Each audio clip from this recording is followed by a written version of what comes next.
বিসমিল্লাহির রহমানির রহিম। প্রিয় সত্য ও মানবতায় বিশ্বাসী ভাই ও বোনেরা, আসসালামু আলাইকুম। জীবন স্রষ্টার দান, মানবতা প্রাণাধিক প্রিয় নবীর দান।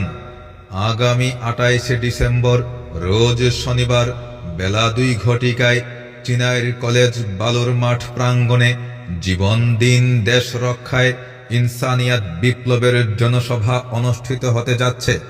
উক্ত জনসভায় প্রধান অতিথি হিসেবে উপস্থিত থাকবেন ওলিয়ে রাব্বানী, মুর্শিদে হক্কানি, শাইখুল হাদিস আল্লামা সৈয়দ সাইফুর রহমান নিজামী শাহ। প্রধান বক্তা হিসেবে উপস্থিত হবেন বস্তুর ঊর্ধ্বে মানব সত্তার প্রবক্তা ও মানবতার রাজনীতির প্রবর্তক সৈয়দ আল্লামা ইমাম হায়াত। উক্ত জনসভায় আপনারা সকলে সপরিবারে আমন্ত্রিত। তার পাশাপাশি মানবিক